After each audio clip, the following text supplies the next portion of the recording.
हमारी लाइफ में कुछ रिश्ते ऐसे होते हैं जिनके साथ हम चाहते हैं कि हमारी बहुत अच्छी बॉन्डिंग हो, पर हम चाह कर भी उनके साथ अपना रिश्ता अच्छा नहीं बना पाते। क्योंकि कहावत कही गई है कि ताली कभी भी एक हाथ से नहीं बजती। कोई भी रिश्ता चलाने के लिए दोनों तरफ से लगाव होना ना बहुत ज़्यादा ज़रूरी है। कभी कभी ऐसा होता है हमारे जीवन में कि हमें किसी से बहुत सारी उम्मीदें होती हैं, प्यार की, दुलार की, उनके केयर की, पर हम चाह कर भी ना उनसे वो चीज़ें पूरी लाइफ नहीं पा पाते। और कभी कभी जीवन में ऐसा हो जाता है कि सामने वाले के साथ हम अपना रिश्ता अच्छा करने के लिए हर वो काम करते हैं जो उसे पसंद हो, पर हम चाह कर भी ना उससे अपना रिश्ता अच्छा नहीं बना पाते, क्योंकि सामने वाला ना हमारे साथ सिर्फ स्वार्थवश अपना काम निकलवा रहा होता है। और जीवन में बहुत सारा समय बीत जाने के बाद हमें ये चीज़ रियलाइज़ होती है कि सामने वाले से रिश्ता अच्छा बनाने के चक्कर में ना कहीं हम सामने वाले के जैसे ही बनते चले जाते हैं। हमें ये चीज़ ना बहुत लेट पता चलती है कि हमें उनके साथ रिश्ता अच्छा बनाना था, पर कहीं ना कहीं हम उनके जैसे खुद को बना लेते हैं। हमें ना ये सब नहीं करना चाहिए, क्योंकि अगर हमें स्टार्टिंग में ही पता चल जाता है कि सामने वाला हमसे कभी खुश हो ही नहीं सकता, हम उसके लिए चाहे जो कर लें, तो इससे अच्छा यही है ना कि हम उतना ही करें जितना ज़रूरत हो, और हम अपने ऊपर टाइम दें, अपने आप को टाइम दें, अपनी चीज़ों पर टाइम दें। उसके ऊपर फिर टाइम वेस्ट करके क्या मतलब है, क्योंकि जिसको खुश होना रहता है ना, वो वैसे भी हमारी हर छोटी बड़ी चीज़ों से खुश हो जाता है। और जिसे नहीं खुश होना होता ना, उसके लिए हम जान भी निकाल कर दे देंगे, पर वो कभी हमसे खुश नहीं होगा। तो चलिए इन्हीं कुछ बातों के साथ आज के ब्लॉग की शुरुआत करते हैं।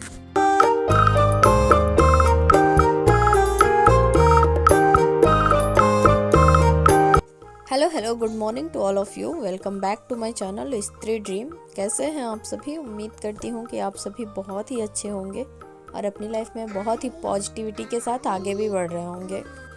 मैं भी ठीक हूँ, पर आज मेरे दिन की शुरुआत ना काफ़ी ज़्यादा लेट हो गई थी, क्योंकि रोज़ ना सुबह 4 ही बजे उठकर हस्बैंड पानी लगा देते हैं गर्म होने के लिए। आज वो लगाना भूल गए और मैं भी आज बहुत लेट उठी, और पहले उठने के बाद मैंने पानी लगा दिया था गर्म होने के लिए, और बैठकर मैं पहले सब्ज़ी वगैरह छांट ले रही थी।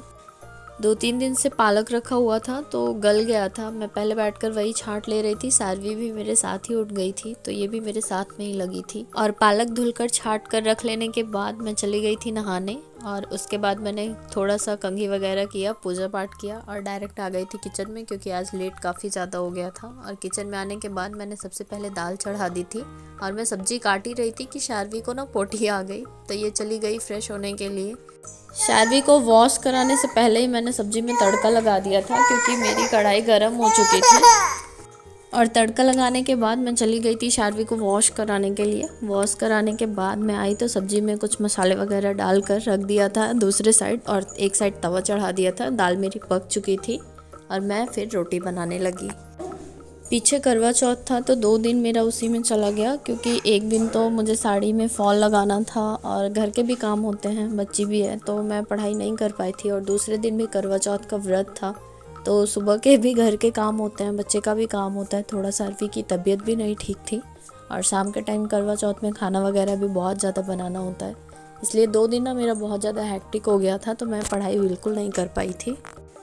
पर अब मुझे बैक टू रूटीन पर आना है, क्योंकि पढ़ाई नहीं छोड़ना है। स्किप कर देती हूँ मैं, इसीलिए मेरी चीज़ें फिर छूट जाती हैं जो भी मैं पढ़ी रहती हूँ, क्योंकि पीछे 10 दिन से मेरा काफ़ी अच्छा चल रहा है। जितना भी मैं पढ़ पाती हूँ, पूरा तो मैं सेटिस्फाइड नहीं रहती, क्योंकि टाइम उतना नहीं हो पाता, पर जितना भी टाइम मैं देती हूँ मैं अपना पूरा 100% देने की कोशिश करती हूँ। और अभी मैंने थोड़ा बहुत पढ़ लिया है, और अभी परसों मतलब करवा चौथ के 2 दिन पहले ही मैंने एक मॉक टेस्ट दिया था। टेक्स्ट बुक पर मैंने परचेज़ किया है, तो वहाँ पर मुझे 40 नंबर समथिंग मिले थे। तो अभी मुझे ऐसा लग रहा है ना कि मुझे बहुत ज़्यादा वर्क करने की ज़रूरत है अपने ऊपर। पर मुझे ऐसा लगा मॉक टेस्ट देने के बाद कि इतना सब कुछ लेकर चलते हुए अभी मेरी स्टार्टिंग में अगर 40 नंबर हैं, तो अगर मैं ढंग से मेहनत करूँगी तो शायद मेरे मार्क्स बढ़ सकते हैं।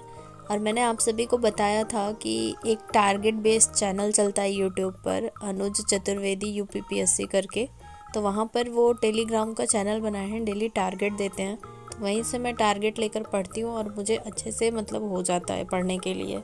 क्योंकि अभी मेरे पास इतना सारा काम होता है और मेरा माइंड ना एक जगह स्थिर नहीं हो पाता। मैं अगर इतना सब कुछ करने के बाद पढ़ने बैठती हूँ ना, तो मुझे समझ में नहीं आता कहाँ से शुरू करूँ, क्या पढ़ूँ क्या ना पढ़ूँ। तो वहाँ से मैं डेली वाइज टॉपिक मतलब उठाती हूँ जो भी टारगेट रहते हैं, और उसे पूरा करने की कोशिश करती हूँ।